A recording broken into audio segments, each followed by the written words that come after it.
most excellent. Welcome, everyone, to No Credentials Required, where you don't need a press pass to talk sports. We are proudly presented by Belly Up Sports.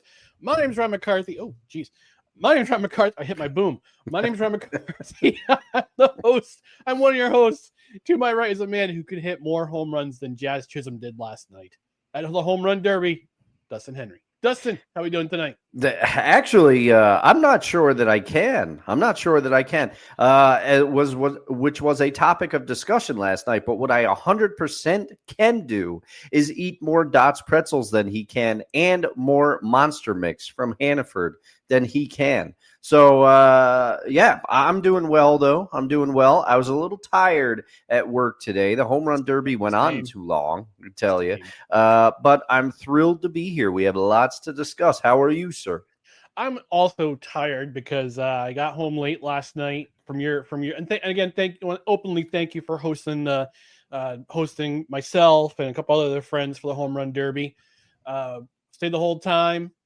Enjoyed some couple brewskis. Yeah.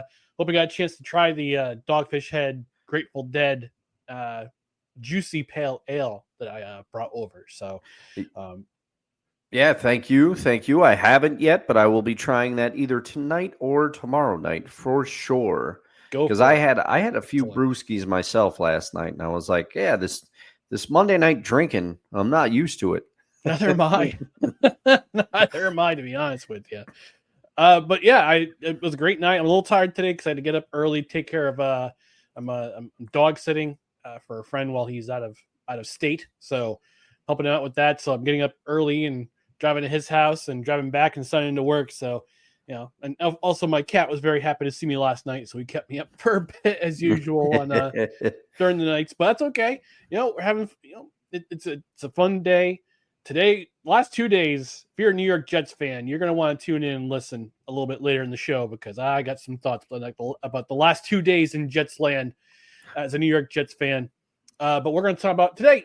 We're talking about our review of The Rookie from 2002 and our No Ticket Required series. We're continuing that. We've got two more. After this week, we've got two more movies for the summer, Dustin. Two more. The final two. This is crazy. And I'll give the cred heads, the peek behind the curtain. We already have most of the movie list picked out for next year, but we just may have something up our sleeves. Stay tuned for what that might be as we move throughout the year. That's right. So we're going to do our movie review of The Rookie. We're going to recap last night's Home Run Derby. We're going to talk about the Garrett Wilson and Sauce Gardner extension. Had a little sauce with for my dinner tonight. Well, it was pizza, but there's some sauce on it. Just commemorate the signing. We're also going to talk about our favorite athletes to wear the number 52 because it is episode 52 of 2025. But before we get into everything, I just want to remind you to follow us on social media. Please do that. Facebook, Twitter, Instagram, YouTube. Just search for No Credentials Required. You can also check out other podcasts and written articles at bellyupsports.com. On the podcast side, subscribe to the podcast wherever you listen to podcasts, including Apple Podcasts, Spotify, Spreaker, Amazon Music, iHeart, TuneIn, Pandora, and now on Podbean. Yeah. Also, don't forget to hit that notification bell on Twitter and on YouTube. That way you get notified of live shows, get notified of additional content, get notified of show announcements. Tonight we're on the Belly Up Twitter channel again. So we're trying to drive up views for our content on Belly Up Sports, but we're also, as usual, on our Facebook channel, and we're live on our No Credentials Required YouTube channel. But this will be available tomorrow at 1:15 p.m. on the Belly Up Sports YouTube channel. On the podcast side, rate, review, comment, 5-star rating would be helpful. Leave us a review on Apple Podcasts, Good Pods, Podchaser, wherever you listen, wherever you can leave a review. And also, don't forget to leave a comment, especially if you're listening on Spotify or if you're watching on the Belly Up Sports YouTube. Leave a comment below what you thought of The Rookie, what you thought of the Home Run Derby, what you think of the Sauce Gardner and Garrett Wilson extensions, and your favorite athletes who are the number 52. And because we're a live show most Tuesdays at 6:30 p.m. Eastern and Saturdays at 10 a.m. Eastern, also the occasional happy hour episodes on Fridays at 8 p.m. Eastern when we announce them. We want you to leave a live comment. We got plenty of comments coming in. It's pretty awesome so far tonight. Oh, yeah. Dustin, I've had a good day. I haven't needed this chime, but this is always a bonus when it's a certain time in the episode. I hear it in the distance. Feel the rhythm. Feel the rhyme. What's that, folks? It's chime time. Yeah.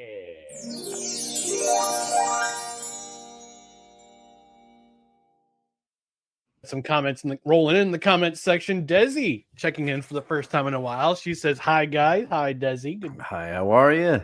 See you in the chat." Julie from Michigan checking in, saying we need more tag along content. I'll figure something out. Yeah. Got a little portable microphone. I'm going to try to get Cat chimes in on stuff. Yeah, two X. Dan Cruz from the Ton to BS podcast saying, "Greetings, lads. I'm watching Jim Cornette clips on Starrcade 1997 between Sting and Hollywood Hogan in the Montreal Screwjob Survivor Series 1997. Oh, man, you're doing like a 1997 year in review, sir. Maybe. That's right. Perhaps. That's right. I'm Jim Cornette. I'm going to Jim Cornette. I'm going to mess you up. Was 1997 the year that the Hall of Famer Dusty Rhodes joined the NWO, or was that after? I think maybe that was like 99 when WCW was fluttering. I can't remember was Dusty Rhodes ever remembered at MWO? Yeah, he reviewed. Sorry, there's like a bug flying around. I have like fruit flies. He revealed that he opened up his shirt. He gave somebody the bionic elbow. I can't remember. And Tony Schiavone went nuts. Dusty Rhodes was going off. He was like, "I'm in the NWO now. Let me tell you right now." He was saying stuff. I was in the NWO feeling funky like a monkey.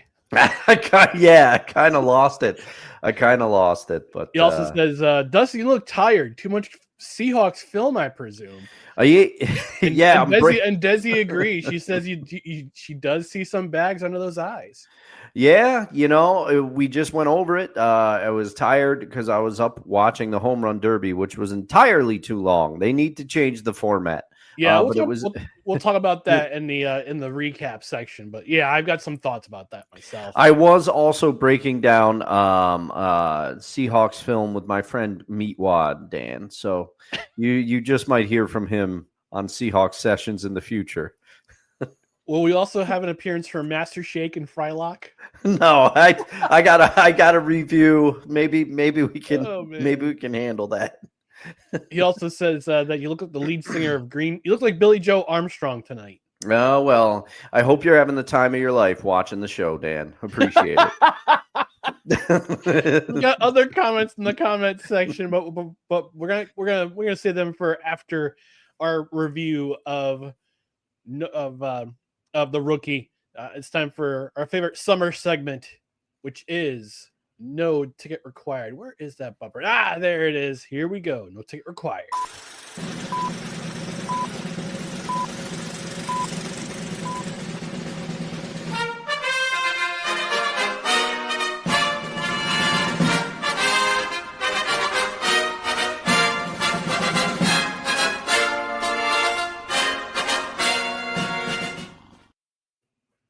And as promised, we are going to review 2002's The Rookie, starring Dennis Quaid and Rachel Griffiths. This is a Disney movie that's based on the true story of Jim Morris, who was a high school teacher who was also a baseball coach, who in his 40s had a tryout with the Tampa Bay Rays and was a member of that Tampa Bay Rays team. And if I look at baseballreference.com, we go to Jim Morris. He played for 2 seasons in the major leagues, was born in 1964. He's 61 years old. Good for him. Was actually drafted by the New York Yankees in the 18th round of the 1982 amateur draft, and then redrafted in the first round of the 1983 draft, the secondary phase, and by the Milwaukee Brewers. Did not pitch a game. He actually hurt his shoulder, so he never made an appearance. But then again, in 1999, got a tryout did a open tryout with the Tampa Bay Rays, and then went on to pitch 2 seasons with the team. He made 21 appearances, 15 innings pitched, 13 hits, 12 runs, 8 earned, 2 home runs given up, 9 walks, 13 strikeouts though, and 1 intentional walk. Career ERA of 4.80. But that's not what we're here to review. We're not here to review his stats. We're not here to review his marvelous season from 1999 and 2000 when he came in the league as a relief pitcher, as a 35-year-old at the time. Made his first appearance with the Tampa Bay Rays. We're going to talk about his inspiring story of how he became a major leaguer. So I don't remember. I watched this film. I have it on DVD, and I couldn't find it. But I had a Disney Plus subscription, so it's on Disney Plus. Mm-hmm. I watched it before. I've only watched it once before, so I'm kind of seeing it with fresh eyes in a sense. But I don't know about you, Dustin. But I don't have you. You had me lead off last week with my thoughts about Varsity Blues, so I'm going to have you lead off this week. And by the way, next week we're reviewing The Natural. We got finalized, but we'll have our special guest who will reveal at the end of this segment. So, Dustin, give me some of your thoughts about The Rookie. Well, this is complicated for me because I had much more pleasant memories of The Rookie. I do remember watching it. The movie came out the year I graduated high school, 2002. Yes, I am dating myself here. There's been some talk in the comments about people being old. Because I'm older than both of you by quite a bit, and the bags under my eyes tonight prove it. But anyway, when I watched this movie in 2002, I remember being hooked into it. You know, I was into it, and I really found the story inspiring, and you know, I fell hook, line, and sinker. I remember for the kid in the movie, and I liked his team and everything. And I was watching it with my mom. I think we saw it in the theater, and because it was a movie that we were both interested in, and though that didn't always happen. And I remember telling her like, "Oh, I'm going to go home and fire up Ken Griffey Jr. Slugfest and see if he's in the lineup for the Devil Rays." And I can't remember whether he was in their pen or not, because this was before the days of real-time roster updates where you could download roster patches and all that stuff. Can't remember if I found old Jim Morris on there, but watching this movie years later, this was probably the first time I watched it in a long time. And I can tell you, Ryan, I was viewing it with fresh eyes as well. And the feeling that I get on this movie now is a little bit different. First of all, after watching a movie like Varsity Blues with the soundtrack it had, the soundtrack to this one was quite underwhelming. And I have in my notes, they're really sticking with this recorder theme that they have going as he's like driving around and doing things. They cut to real songs, but then they have like this recorder motif going throughout the movie.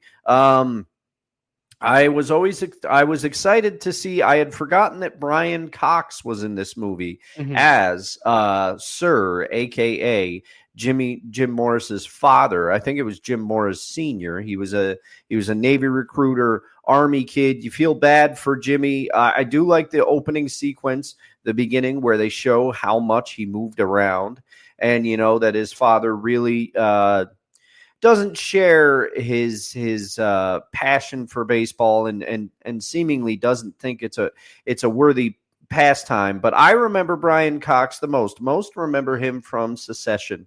I remember him as Uncle Argyle in Braveheart. He comes to take a young William Wallace in. So I said, Uncle Argyle, an exclamation point. I always like when Brian Cox is in something. But you know, this movie, the first thing I'm going to say, the detriment that it has against it, in my opinion, is that it's just too long. I forgot how long it was. It's moving very slowly. Still, overall, I found the message inspiring. And I think Dennis Quaid does a pretty good job of portraying someone who's torn between his love of baseball never dying, but also wrestling with that pragmatic side of him that realizes that his chances probably passed him by. He's got to come to terms with it, and he's got a family to support and things like that. I think he does a pretty believable performance. Some of the pitching sequences, I looked it up. Dennis Quaid did have a body double for this movie for some of the pitching parts, but he did do some of his own pitching, so it was a mix of both. But this movie, there's a hardware store in this Texas town called Butts Hardware. I think this movie has a bit of an obsession with butts. It's a recurring theme throughout the movie. But I still liked his son. He's asking, is that why you didn't make it? It cuts his dad right to the quick when it flashes forward in time, and he's still hanging out with those same three guys in the hardware store that he met at the beginning of the movie. But the budget, the movie does a good job of illustrating the gulf between baseball and football in Texas. He has no budget for his high school baseball team. The scoreboard looks beat up. The uniforms the practice uniforms are sad. The game uniforms a little better. And I did like the human hair trick apparently does work. My mom used it to protect some stuff in her garden. She might have done it after this movie. I can't remember. But I wouldn't have put it past her. Yeah, she did. Yeah, they do use they do grow the grass and stuff, but the part of the movie that I found really kind of unbelievable upon this watch, and I should have done research to see how it compared, what parts Disney Disneyfied, as you like to say, Ryan, because the Owls, they were a woeful team. And then this movie takes the tired old tradition of the coach. They're pressuring the coach. They're saying, you gotta try out, because you're throwing some gas, and I don't think you realize how fast you're throwing. And of course, he's got the catcher. That's the one that spurs him on. And then all of a sudden, the team takes off when he says that. All of a sudden, they've gone from winning one game the previous 3 seasons, and now they win 17, and they go to states, all because he says, I'm going to try out, and they just catch fire. That was the part that I was like, come on, man. This has got to be like a Disneyfication. I had a harder time buying it. But, there's certain things I have in my notes. You can't help but smile during the win streak, even though like, that it didn't happen that way. But the relationship between Jimmy and his father is one that hit. To me, that was like the truest part of this movie, and that was the real story that I kind of stuck with throughout this movie. As inspiring as it is to see Jimmy chase a dream that he kind of got put on the shelf with his injuries and then get there, that's supposed to be the inspiring message behind the movie. But for me, I think it was both men realizing they've made a mistake. His father said that he missed too many big moments for his son, and at the end, spoilers of the movie, and Jimmy gave him the ball, that he had been hanging on to, and you could see there's moments in this movie where both of these men want to come together and kind of apologize to each other. Jimmy, after some prodding from his mother and his wife, I think in different ways. And also seeing the relationship that he has with his own son. What I clung to most in this movie is watching these two men kind of finally come together at the end of the movie and realize that they both made some mistakes. And you would hope that they patched it up in this movie world. You would hope that they passed it up. And I have a touching moment between Jim and his dad. That's what got it. That's what got this movie over the hump for me.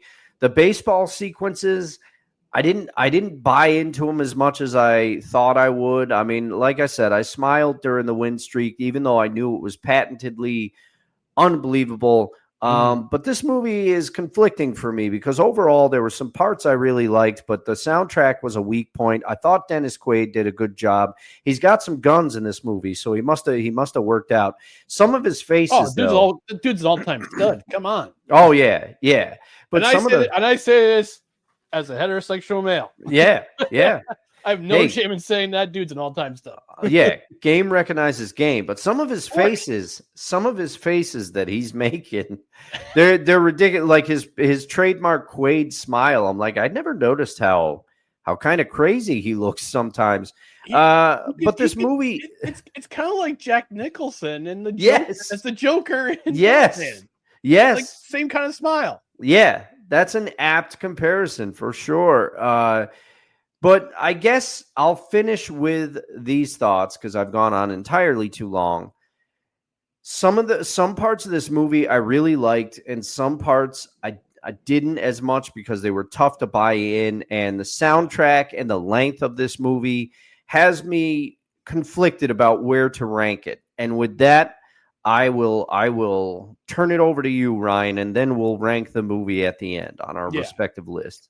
Yeah, as I've said, as you correctly stated, that quoting, but kind of taking what I've seen from Disney movies or their sports movies. Yeah, there has been Disneyfication of certain things because they always say it's based. They always say at the beginning when they start the movie and they start the opening credits, it says based on a true story. Miracle was based on a true story. Even though they didn't produce it, American Underdog is based on a true story. So a lot of these sports movies are often based on true stories, and there's a little bit of artistic license to them. This movie's no exception. And you brought along some facts about the team that Jim Morris coached. They were dog water, basically. Yeah. So the inspiration of them making the playoffs and then winning district, so they would motivate him to try out for to go to open tryout for a Major League Baseball team because they believed in his dream. Because he was telling his players after the game that they lost by a big amount, by like 13-3. He's looking at them. They're lackadaisical. They look like they don't care. They're just kind of standing there and it's like, what? Like, you guys just lost it because you don't look like you don't care. And you see that not so much. You see that both with any level of sport, whether you're playing recreationally, high school, college, intramurals, professional. You can tell when people's attitude they just don't care. They just don't want to be there. They absolutely don't want to be there. So. Yeah, the artistic license with trying to make this a more inspiring story than it already is, kind of pumping the tires a little bit in the story. The relationship, there's the keys of this movie are the relationship between Jim and his son Hunter, yep, and Jim Sr. Because you can kind of see the dynamic between between Jim and his dad and Jim and his son. Like he's trying to be more present. He's trying to be the dad that his dad wasn't. And I think it's a lot. I think a lot of men do that these days. I mean, last month was men's mental health. Did you know this? That last month was men's mental health month. I saw that on social media. Yeah, I saw that on social media. You didn't see that a whole lot. So if I would just say this, if guys out there, if you have issues with your dad or issues with your parents, I would highly encourage you to talk it out with somebody you trust. Yeah. Whether it be a therapist, a pastor, or a priest, or just someone in your life who was a father figure to you. I would encourage you to seek counseling and try to make amends before it's too late. And it's interesting that the one line in the movie that Jim Morris says, he says, your grandfather once told me it was okay to think about what you want to do until it was time to start doing what you are meant to do. And what's interesting, I kind of see this. I saw this myself in the movie. Like when Jim Senior told it to Jim Junior, Jim Junior took it in the wrong. Sense. Yeah, he was. I have in my notes. He was still mad. He was still mad about it. Yeah. And it's funny because I think about this now with take it backstage here. Yeah. In the dynamic with my dad, sometimes I do the same thing. Yeah, we all do. Say something like, not just with our dad, but with people we respect and love. We think they're saying something. You're taking it the wrong way at first, but then you really sit down, you think about it, and you're going, "Oh yeah, they were totally right." So, but Dennis Quaid. Oh, always.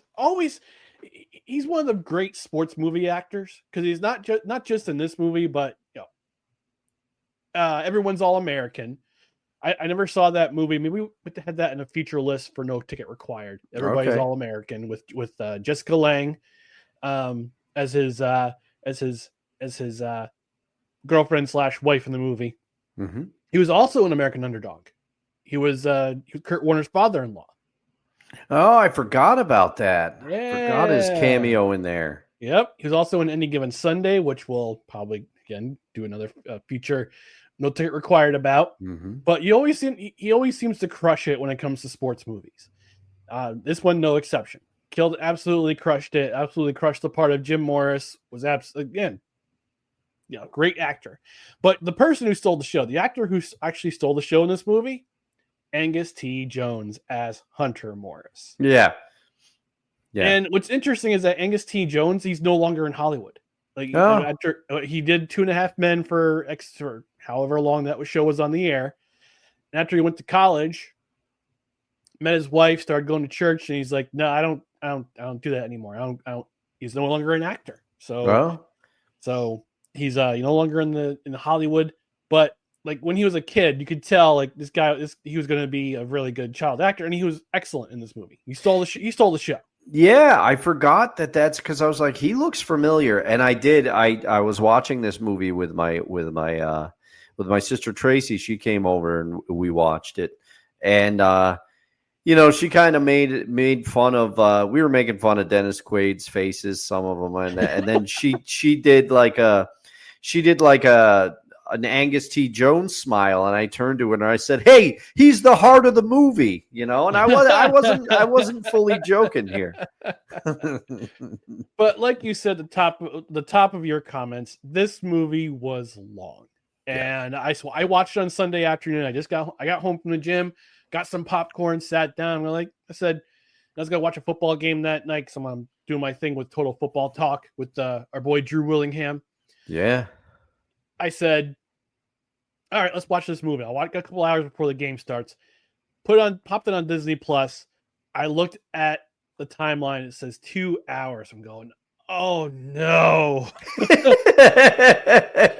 This might suck.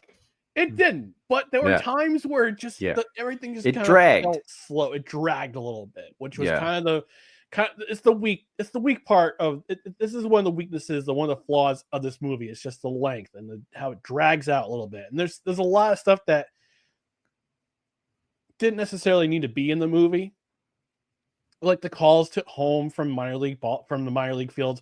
Oh, by the way, I don't know if this is a reflection, if this is artistic license with the movie, or if this actually happened with the AA team in Orlando when the manager calls him from the bullpen, gives him the ball and says, "Hurry it up. We got a bus to catch. We got a long bus ride." No, Well, that just typifies the entire Tampa Bay Devil Rays organization back in 1999.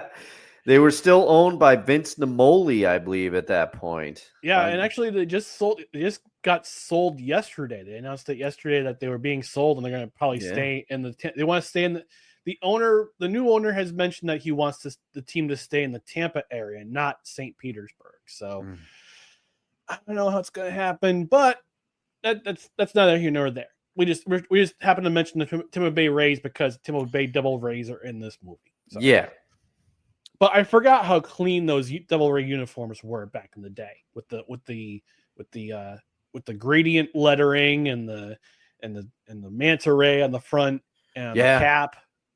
No, I did like those uniforms too. Those are the ones I remember because Ken Griffey Jr. Slugfest. Guess what I used to try to do? I used to take the Rays and I used to build my own roster and I used to try to take them to the promised land. And now you see why I didn't go to prom in high school. But hey, things happen.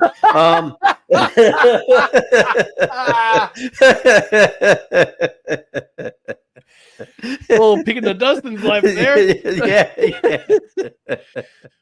But getting back to our primary subject here of the rookie. Now, again, inspiring story. It just shows that no matter what age you are, there's always a reason to try. Whether it's to be a better parent, whether it's to try to do something you've never done before, try a new hobby, try to excel at something. Like, this movie is definitely an inspiration.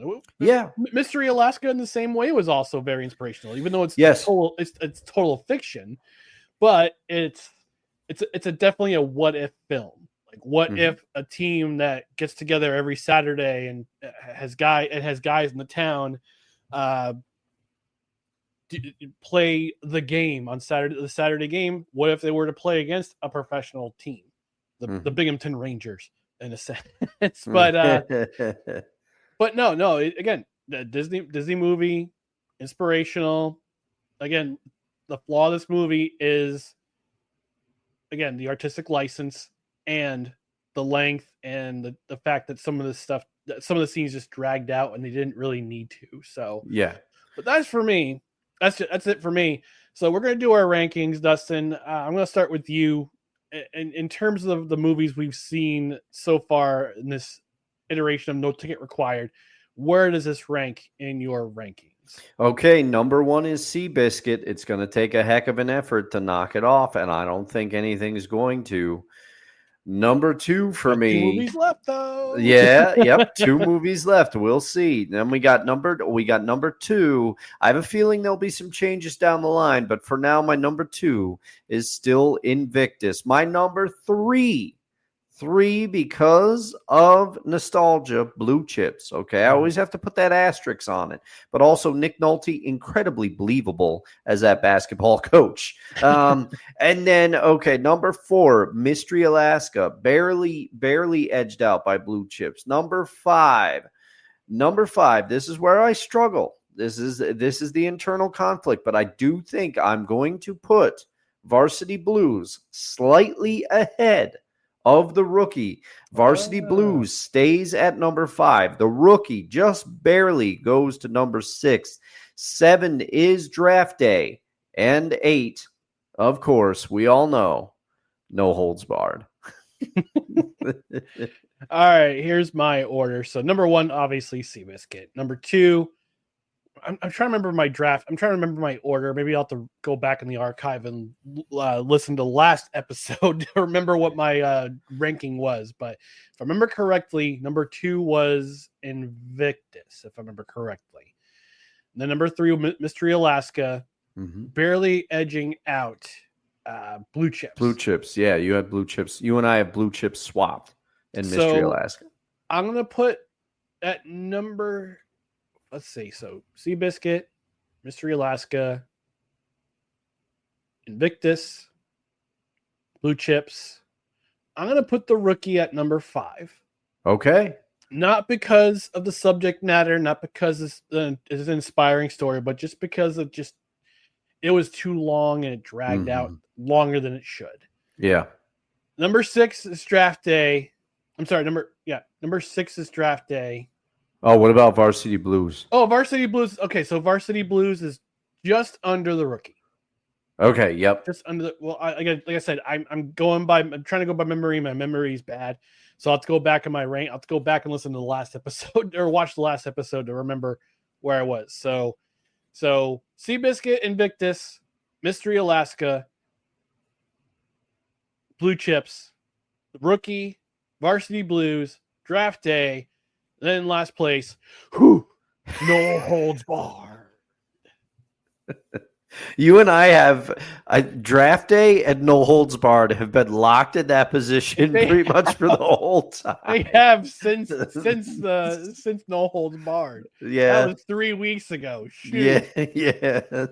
All right. So next week we're going to be reviewing The Natural from, I believe it was 1982, with Robert Redford, Glenn Close, Kim Basinger. Hello. And the dad from Christmas Story. I can't remember his name. I can't I can't remember. Gavin McSomething. Anyway, but we're going to be joined. I'm going to finalize with him this week. We're going to be joined by a special guest, and it's none other than this gentleman. The following is a public service announcement from Wise El Jefe. Boston. This has been a public service announcement from Wise El Jefe. Our tribal chief, Wise El Jefe, will be joining us. He didn't come back last night on Raw, but he's our tribal chief, number one in our hearts. He'll be joining us for our review of The Natural. And then in 2 weeks, we'll conclude our summer series with Remember the Titans. I'm going to try to get a special guest. I'm going to try to get a guest reviewer for that one. I'll reach out and see if anybody wants to be available or whatnot. But we got some comments in the comment section in the meantime from Dan Cruz. Actually, I'm sorry, for Kevin Wilson. Start off, says Happy Tuesday to both. I love The Rookie. Of course, it's a baseball movie, and baseball movies are usually the top movie that's usually made for sports. It's usually baseball, football, and basketball, hockey, kind of. Yeah. Between. Yeah. Desi saying, well, I'm sitting in traffic wondering why I went to the city today, and she says sports ball is my distraction today. Oh, thank you so much. Yeah, we're happy to be there, but stay safe driving. Yeah, absolutely. Dan Cruz saying yes. Yes, DVDs, a relic in today's time. I know. I have a collection full of them. I got a few myself, my friend. Me too. I've also got some I've also got a Wii, and I've also got some PlayStation 2 games as well. So nice. Yeah. Our friend of the show, Sick Diggy, joining us all the way from Norway, saying good morning, good afternoon, good evening, and good night. He also says, don't forget Jack Nicholson's smile and The Departed, Anger Management, and The Shining. Oh, yeah. Yeah, because we were talking about Dennis Quaid, and you said his smile was Jack Nicholson-esque. It's very Jack Nicholson-esque. Yeah. Desi's saying Dennis Quaid equals low-key crush. I get it. Mm-hmm. Randy Quaid, not so much. Come on. Everybody loves Uncle Eddie or Cousin Eddie. Come on. No. Real nice. She also says he's definitely a stud on the screen. She also says this point, I fully 100% applaud you saying this. This is, as a woman, a daughter, a wife, and a mother, I support men's mental health. There's unbelievable amounts of stress on men in society, and you are expected to be stoic, showing no emotions. If you feel you need help, please seek it out. Amen and amen. Yeah, and that goes for anybody. Anybody having feeling like they need help. I mean, I'm not ashamed to admit there's been times where I very clearly realized I needed help to deal with something. And it took me years to finally realize that, hey, talking to somebody helps, but I'm there now and we're working through it, everybody. Yep. And the pink can of Sapna showing up in the chat for the first time in a while saying, Sports Ball! Hey. And Kevin also saying, I have a collection of DVDs and CDs. No apologies. No, absolutely not. Yes, none needed, Kevin. I still have cassette tapes. Yeah, I wish that I had hung on to them. I just didn't have anything to play cassettes anymore, so I got rid of them. I still have cassette tapes. I need to get a cassette tape converter so I can convert them to digital. I can do that for you, my friend. Ooh, okay. If you have a device to play them on, I have ways of converting them for you and perhaps even sweetening them up. Ooh. Maybe I can get rid of the crackle. The crackle. The cassette tape crackle. And Kevin, great to see you as always. And it's no surprise that a baseball movie would be at the top of your list. You are, after all, our baseball boy of summer. That's true. I have mentioned on the show he would drag himself through glass to get to a baseball game. Yeah. All right, that's been this edition of No Ticket Required.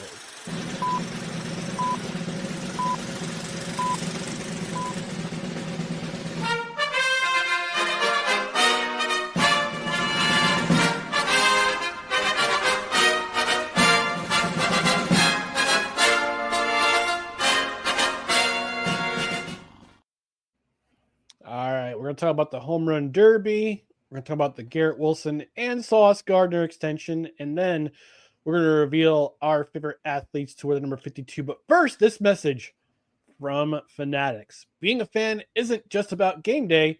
It's about every day. At Fanatics, we've got the gear to rep your team and the memorabilia to make it unforgettable.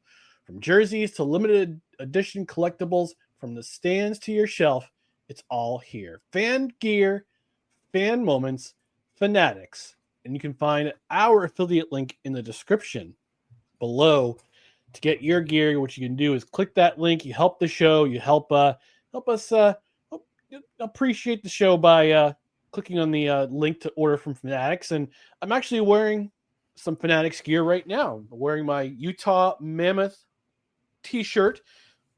Actually wore it to Mohawk Chevrolet today for my monthly appearance on the Levac and Guys program. I walk in, they're like, wow, like, when did you get that? And I said, basically the first day that they were available. Mm-hmm. So as soon as the Utah Mammoth gear became available, I went to Fanatics. I ordered it. This is before I got the affiliation link. But you can help the show. We get a little bit back from every order by visiting that link in the description. That's our show affiliate link. It's Fanatics. Find your fan gear, your merch, your memorabilia there. Order it in our link in the description. You help out the show, and you also visit a great sponsor by visiting Fanatics. Good stuff. All the leagues, all the teams, all the players you could want. I'm sure there's some obscure athlete in the memorabilia section that you could probably find and order from. But I would again use our affiliate link in the description, because again, you're helping the show out with every single order. All right, let's recap last night's Home Run Derby. Like I said, we were a little bit tired from watching the entire thing. Yeah. The big dumper, Cal Raleigh.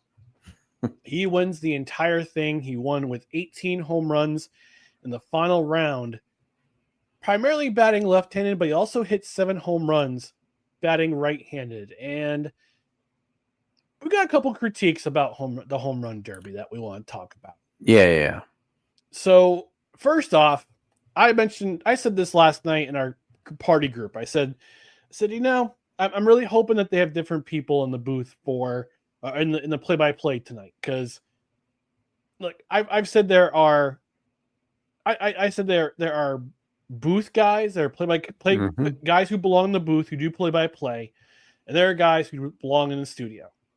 Carl Ravitch, I think, exclusively belongs in the studio because he did Baseball Tonight for so long, did a tremendous job as host, as the primary host of Baseball Tonight, and having that panel of the former baseball players as analysts. I just don't think he's good at play-by-play. No, I don't think, and I think you hit the nail on the head there. I mean, I agree with you, and I am just exhausted by Pat McAfee. I don't understand the allure. I might get some hate for this, but like, we don't care. yeah. He's got that frat boy vibe. Like, he's still trying to cling on to something. And it just, last night on ESPN's broadcast, it wasn't so much people calling what was happening rather than people just going, oh, and reacting to a ball that ended up not going out of the stadium at certain points, Yeah. It's like, and Eduardo Perez was getting a little annoying too. And his analysis, and it's like, and I saw a tweet today. I can't remember who it's from, but it says today's Home Run Derby. Well, it's launch angle and how many feet it went and keeping your hands back, all this technical and analytical stuff. And it says, back in my day, back, gone. Yeah. Like, that's how it was. I saw another tweet today, and I actually went back and forth with the guy who tweeted it. His name is Kenny. He's on social media. He says, I really miss the days of Chris Berman at the All-Star, at the Home Run Derby, doing that thing. I said, well, it's only so many times that you can hear you back, gone. Yeah. It's like, I mean, thank God there's no drinking games for the Home Run Derby, because if you had to hear that over and over again, you would have to call 911 to have your stomach pumped. Oh, for sure. Yeah. Yeah. And I mean, And it's got to be hard to call one of those things because what do you talk about? But still, at the same time, I think it goes to the thing that it goes too long.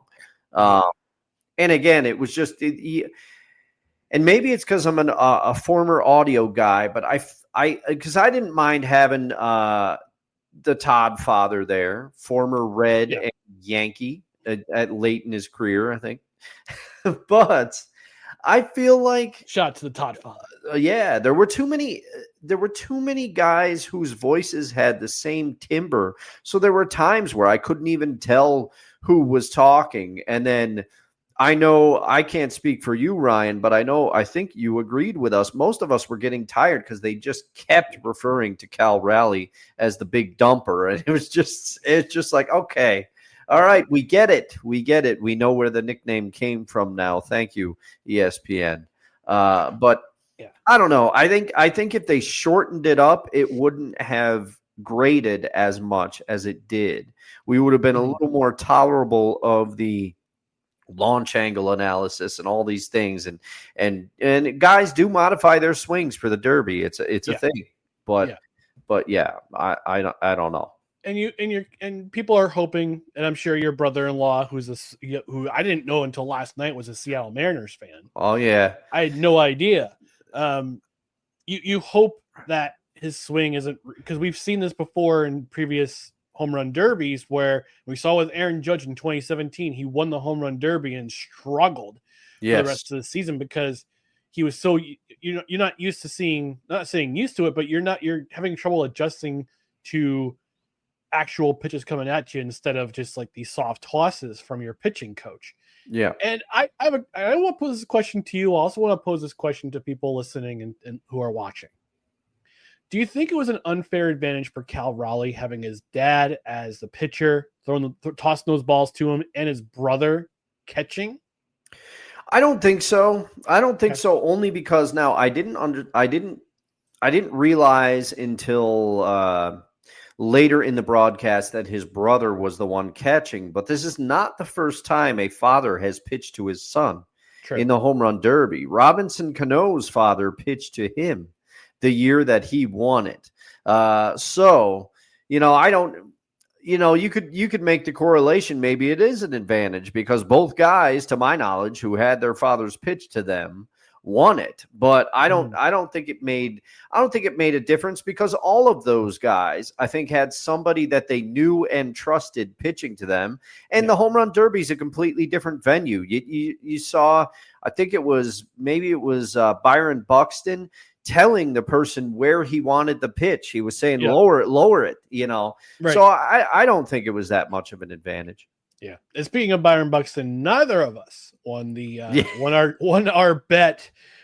James Wood was knocked out after the first round. He was the first one up, and as soon as I saw he was the first one up, I'm going, crap. Because that usually person who's up first usually sets the pace for everyone else, and he did in a way. When I think he had 14 Rooker, or 15, he had 16. Okay, yeah, he had 16, and then Rooker went ahead of him. Then everybody else seemed to surpass him. I remember who won the first round. I think it was O'Neal Cruz who won the first round. O'Neal Cruz, I think. And then Junior Caminero was the other finalist in the home run derby in home run derby. So he made it to the final round and got beat by Cal Raleigh. I had no idea who he was until he was announced, but now we all know who he is. Byron Buxton, I think, finished 4th, if I'm not mistaken. Yeah, because he made it to the final four, but he was summarily dismissed by was it Caminero? It was Caminero. Yes, he was dismissed by Caminero. And it's a funny story. I was in the bathroom. I was at the head. Yeah, and I walk out of the bathroom. I'm like, "Hey guys, what's happening?" Junior Caminero was in the final. I'm like, "What?" So you said already? I said, "Yeah, already." Yeah. He hit 8 home runs in a span of a minute. I'm going, well. Yep. That's and Buxton only hit 6. He finished 20 after the first round, but I remember thinking to myself, my pick doesn't look to be in great shape either. He may have advanced farther than James Wood, but he looks pretty gassed after that first round. That 20 really took a lot out of him. And he hit 6 the next round. So it was, yeah. And other, again, our Matt Olson, who was the hometown guy, who's last, and they were rooting for him to get to the final, but to the second round, but unfortunately he came up just short. And by the way, the fact that Cal Raleigh beat out who was it he beat out? He beat out Brent Rooker just by a couple of inches. Yeah, by like 0.6 feet. Yeah. And it's just that it was 0.6 feet that got him the second round, and they win the whole thing. So, but let's talk about the New York Yankee representation, Jazz Chisholm Jr., who we talked about him on Saturday, and the fact that he lobbied so hard to get into the home run derby. Yeah. He only hit 3 home runs. Yeah, that's not the best look for Jazz. I mean, hey, Jazz looked like he was having a good time. He said he had a great time. He's nothing but smiles after, but that's not the best. You lobby so hard to be in something, and then you really kind of lay an egg out there. Yeah, and our friend Derek was busting. He's like, "Oh, New York Yankees, you only hit 3 home runs." I'm like, were there any Red Sox there? Yeah. Derek? No, there weren't. Oh, man, you and Derek got some team beef, man. You're always going back and forth because of the Jets-Dolphins thing, and then obviously Yankees-Sox. But, yeah, I don't know. It was still fun. The Matt Olson moment was probably the highlight of the Derby for me because he started out slow. He was really struggling. Then he kind of caught fire, and he just ran out of time. You had to figure if he hadn't have taken so long to kind of get going, he would have gotten there because he really got hot at the end. He made it interesting. And it's always because the hometown park gets behind the guy. It's a fun time. Derby's fun, but they got to make some changes. They got to shorten it up. I would almost say go back to the 10-out format, make it a couple of rounds if you want to. But the swings, you could tell these guys were gassed. Keep the bonus rounds, keep the bonus outs. I like that thing based on distance. Keep that, but I don't know. Go back to the 10 outs or something, and just make it a couple of rounds. I don't know, something. One more criticism about the ESPN production. I hated the split screen. Oh yeah, the split screen was awful. It was awful. And they had the one camera angle for only one player only, where they were looking at his launch angles. It was O'Neal Cruz. The first round for O'Neal Cruz, when he was hitting all those bombs. And they had the camera angle behind him. But that was the only person that they really did that for. And I was like, no, I want to see, like, and your brother-in-law was going crazy. Like, let's go back to that one camera angle where they're looking from behind and not in front.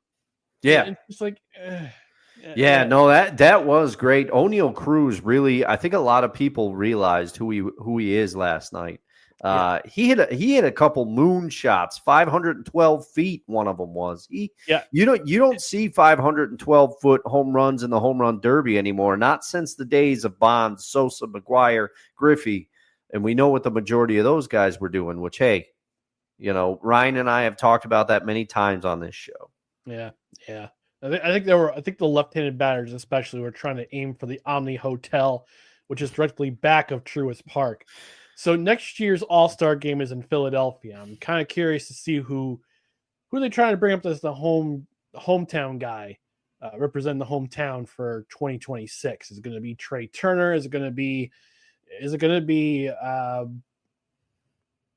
oh gosh, who am I thinking? Bryce Harper? Bryce Harper. Is it going to be Kyle Schwarber? Schwarber. I would think Schwarber would be a good pick if he's still with the team. I mean, he's got power for sure. Bryce would be fun to see in there, even though he's older. Bryce is a heck of an athlete, man. This is true. All right, moving on to our next to last subject of the night. I'm going to say this as a New York Jets fan. Let's get out the button. Let's get it out. Where is it? There you are. Homer alert! I'm going full ham because the last 2 days as a New York Jets fan have been arguably the best days we've had in quite a while. Some would argue after week 2 or week 3 against New England last year before the wheels fell off the wagon. I would argue the first 2 days of the 2022 NFL draft when they drafted Sauce Gardner When they drafted Garrett Wilson, when they drafted Jermaine Johnson, when they traded back into the first round to get Jermaine Johnson, then they traded up, leapfrogging the New York Giants to get Breece Hall. But yesterday, we found out that Garrett Wilson signed his extension with the New York Jets, and they had been talking about it in training camp for not a training camp, but OTAs before this. But breaking news came out yesterday from Adam Schefter. Garrett Wilson signed a 4-year, $130 million extension with the Jets that includes a $90 million guarantee. And according to his tweet, he says it's the first time in NFL history that a receiver has averaged over $31 million after playing only 3 seasons. Then came the news today, and this is about 2:30 this afternoon, and this is a tweet from Ian Rappaport, that the Jets and all-pro, 2-time All-Pro, Sauce Gardner agreed to terms on a 4-year, $120.4 million a year, $120.4 million deal, $85.6 million guaranteed. Now, here's the kicker with these contract extensions. They don't actually start until their rookie deals end after next year. So they're going to keep on their rookie deals they have right now. But in 2027, these salaries kick in. So these are team-friendly deals. These are deals that, in all honesty, these deals should have been made with other players long ago, a long time ago. And you could argue that it happened with Quinnen Williams, who signed a big contract extension at the end of his rookie deal, but they never did it with Jamal Adams, as we know. The infamous battle between him and Joe Douglas in 2020. I saw him get shipped to Seattle. All the draft picks that didn't pan out for the New York Jets in the 2010s. It's telling me a couple of things, and I talked about this on Total Football Talk on our closing thoughts. There was a sense of, according to this one writer on Jets X Factor, Michael Nania, he said he was wondering, he was kind of opining whether or not there's a lot of fan apathy this offseason with the Jets. And my argument is that no, there's almost a quiet sense of hope with this team, because you haven't seen as much drama.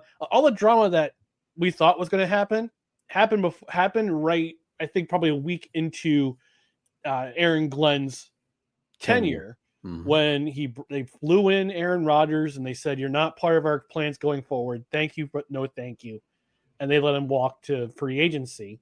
Yep, that's the only drama we've really had this offseason. And the Jets fans were kind of getting the sense of, okay, well, the next step is to lock up Garrett Wilson and Sauce Gardner long term, and Darren Muji did that. Aaron Glenn did that too. I think what they did with the OTAs is that they wanted to identify who were going to be the pillars of this team. They kept Jamie Sherwood, who played marvelously last year. They identified him as a future pillar of that defense. They identified Garrett Wilson is definitely going to be a guy on the offense who's going to be a pillar going forward among the wide receiver group.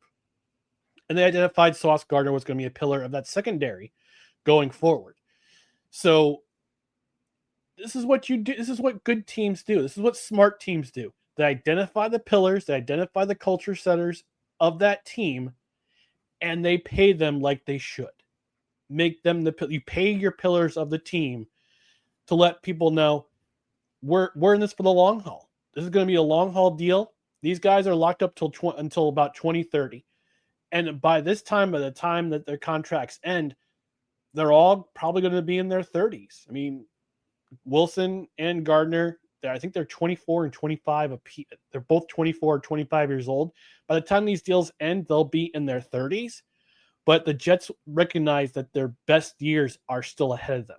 And you look at Garrett Wilson's stats over 1,000 yards each season he's been in the NFL. He's done it with like 8 quarterbacks. Yeah. That's the crazy part, is that he's had 1,000-yard seasons in each of his first 3 seasons in the league with 8 different quarterbacks or 7 different quarterbacks. It's incredible. Well, and the other thing that me as a non-Jets fan, I don't know as much of your about your team as you do, Ryan, but I would say he got those 1,000 yards last year when it was obvious that he and Aaron Rodgers were not on the same page. There were obvious miscommunication issues at times, and also once Davante Adams got to town, that's who Aaron Rodgers was looking for, as is custom. He loves Davante Adams. He was trying to force the ball to Davante Adams on some clear plays, and I just don't think that the trust was there between Aaron Rodgers and Garrett Wilson. And yet, in spite of that, still he got to his 1,000 yards.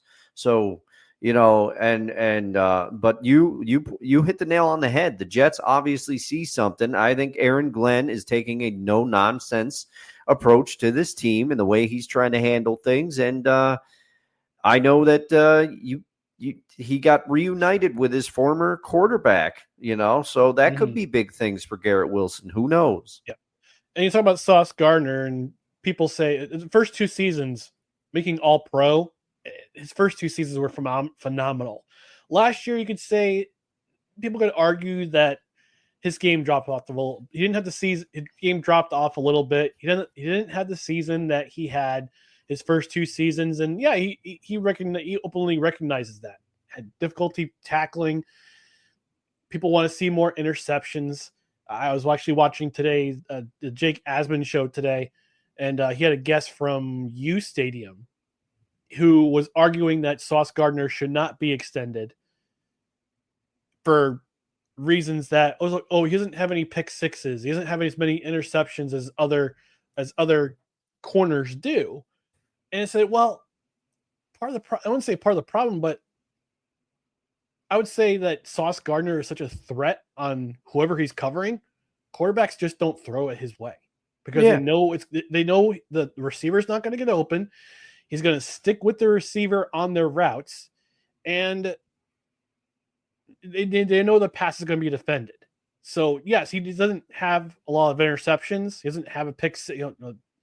I hate when people say, "Well, he doesn't have any explosive plays. He doesn't have anything that is worth him getting the payday he does." He actually does a lot more than you think when you look at the stats. He doesn't allow a whole lot of yardage to whoever he's covering. I think he's probably had one or two bad games playing the wide receiver 1, and that was last year. And you could argue, I think part of it was the fact that he was battling injuries last year, and his game slipped a little bit because of the scheme that they were in. They weren't necessarily playing to win the game. Their defense was rumored to be designed to hold leads because they thought Aaron Rodgers was going to be this magical being who was going to produce points for them, and it just didn't happen. So yeah, I mean, Sauce Gardner admitted himself, last year wasn't the year that I had, but now you've got a contract. They're going to be in New York long term, and I think it's a good thing. They should, and the fact that they're getting this done now just shows you how little chaos there is surrounding this team in the first 6 months of this regime than there probably has been the last 15 years. Yeah. With 3 GMs. Yeah. And, I'm excited for you because you've been through a lot of bad football seasons over your Jets tenure as of late. And I'm hoping for you that it turns around, and I think you might have found the head coach and GM combination to maybe do it. I mean, who knows? But as far as the Sauce thing, I mean, I'll say it as a Seahawk fan. Yes, Richard Sherman had his interceptions at the peak of the Legion of Boom. He did get some interceptions, but also many other corners, Brendan Browner at all. The people who were on the other side of Richard Sherman got more interceptions because they threw to their side of the field more. Mm-hmm. Sherman shut down the field like Revis did before him. Yep. That's what happens sometimes. If your number one corner is good enough, they just say, fine, we'll take him out of the game. We won't throw to his side of the field.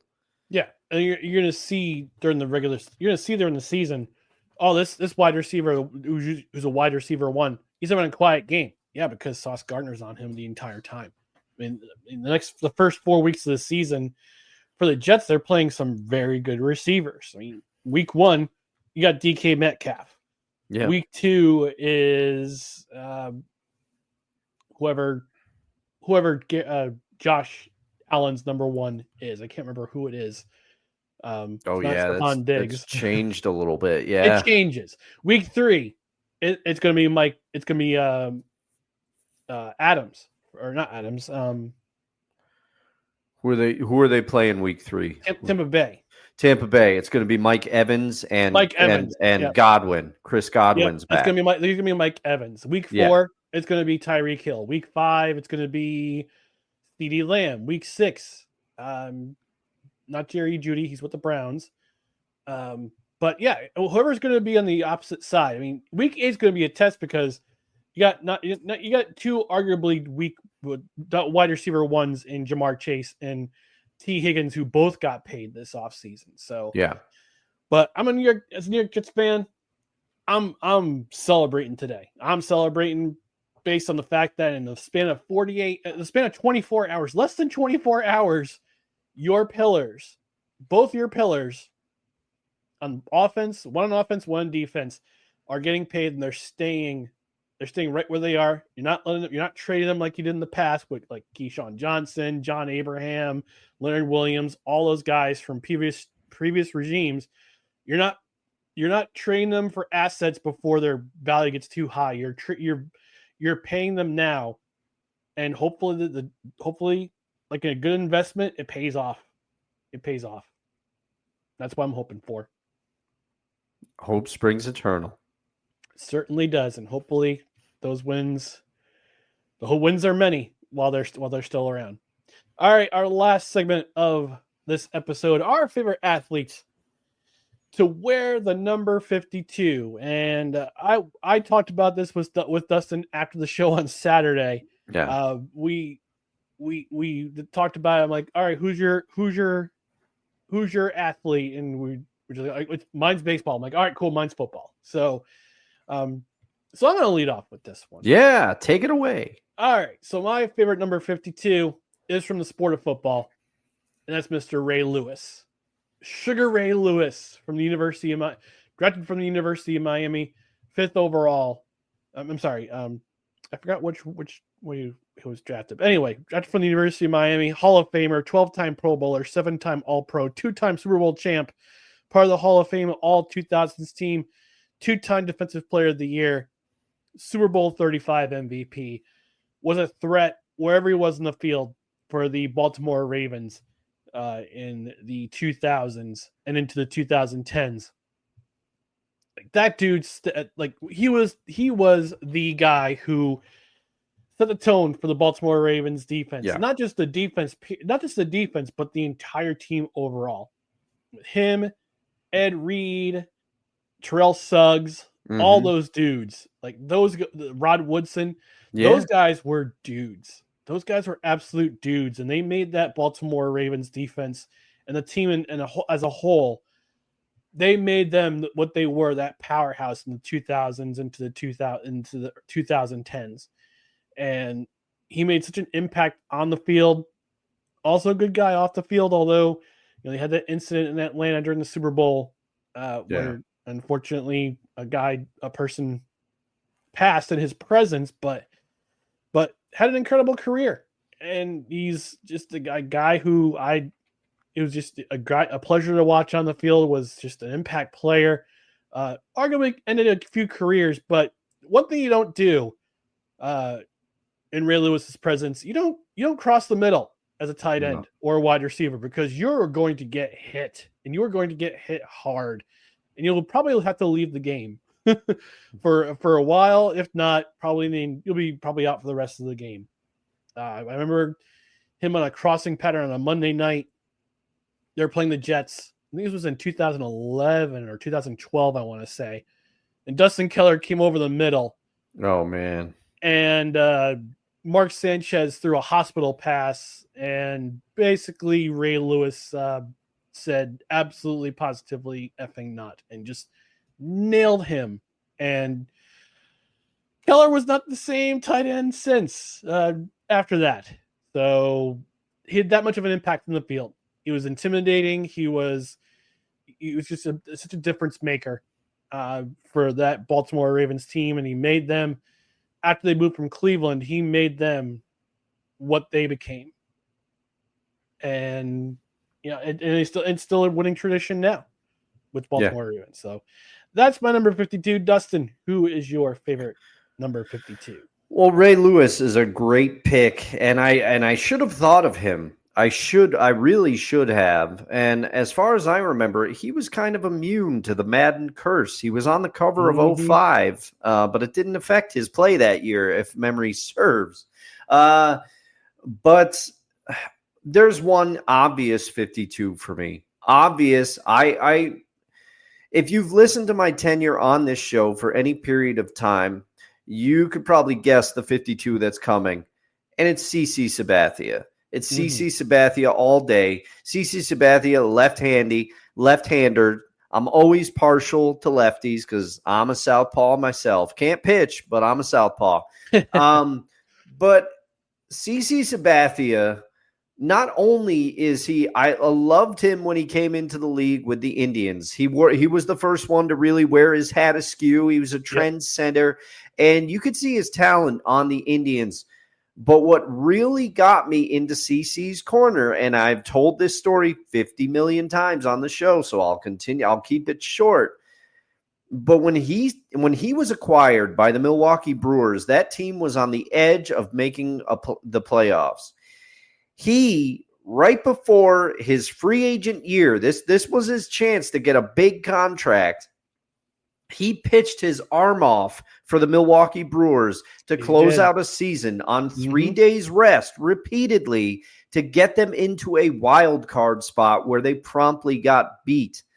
But in his short time in Milwaukee, teammates raved about how much they love CC Sabathia, and that was one of the reasons why. He didn't have to do that. Most players wouldn't have done that because they would have been afraid of injury. And the Brewers knew he was a short-term rental. They knew he was not going to sign with them. He knew deep down that he was not going to sign with them. Although if I remember at the time, he said all the right things that were probably genuine. He said he liked Milwaukee in his short time there. He liked his teammates and he would entertain staying there. I'm sure he did. But then the Yankees backed up a Brinks truck of money to get him to come to New York. And I couldn't have been happier when CC Sabathia arrived for the New York Yankees because he lived up to his billing. He is a big reason they won the World Series in that 2009 run. He has over 3,000 strikeouts for his career, 251 wins. I thought he had an outside shot to get to 300, but he kind of pitched over a couple of eras where he was, kind of he was part of the era too, where he was getting taken out earlier. He never wanted to come out. He would have pitched until his arm fell off. He always wanted the ball in big situations. He had a career 3.74 ERA. He started 561 games for the Yankees. Injuries did kind of catch up to him eventually. He missed some time. He also lost some weight famously, and I felt like he was never the same pitcher after that in a weird way.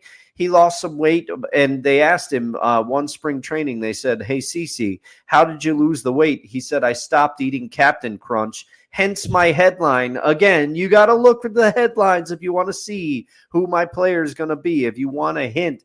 But CC Sabathia, one of my favorite players ever, period. I love CC Sabathia. Hats off to you, CC. Apparently huge Raiders fan, used to deck out his vehicles in Raiders regalia. So Shouts to you, CC. Always repping his home community. And I just always love the way that he went about his career. And like I said, my uncle, I gave him a little preview when we were all here yesterday, and he said a gamer if there ever was one. And of course he is. He always wanted the ball in the biggest spots. Yep. Desi checking in saying, my favorite number 52 is Alfred McCullough. He started with the Crimson Tide as a defensive end before moving to offensive tackle. Moved around the line during his career as a versatile lineman. He was on 2 BCS national championship teams, Saban's first in 2009 and with the 2011 championship year, which ended with the famous shutout of LSU in New Orleans. Played with multiple pro teams, including the Ravens and Eagles, before going to the Tampa Bay Storm and Arizona Rattlers in arena football. So there you go. Oh, wow. Does he dropping the she's always dropping the Crimson Tide. Roll Tide! Yeah, always. It's so impressive. She's got that Bama in her. All right, we're going to get out of here. Before we do that, I just want to remind you to follow us on social media, Facebook, Twitter, Instagram, YouTube. Just search for No Credentials Required. You can also find our other podcasts and written articles at bellyupsports.com. And on the podcast side, subscribe to the podcast wherever you listen to podcasts, including Apple Podcasts, Spotify, Spreaker, Amazon Music, iHeart, TuneIn, Pandora, and now Podbean. And also you can hit that notification bell on Twitter, on YouTube. That way you know when live shows are up, when there's show announcements, when there's clips of the show. You just hit that notification bell and you'll be properly notified. Thank you for tuning in to No Credentials Required. We'll be back on Saturday morning with our boy of summer, Kevin. We'll probably recap the All-Star game. We'll talk about random baseball topics, and we'll also do our hot food takes and other sports-related topics. But in the meantime, we're going to get out of here. Thank you for tuning into No Credentials Required, where you don't need a press pass to talk sports. We're proudly presented by Belly Up Sports. For Dustin Henry, I'm Ryan McCarthy. Again, we'll be back on Saturday morning, 10 a.m. Eastern for the morning brunch with our boy of summer, Kevin Wilson. So thanks for tuning in. Have a great week. Talk to you again soon. Good night, everybody.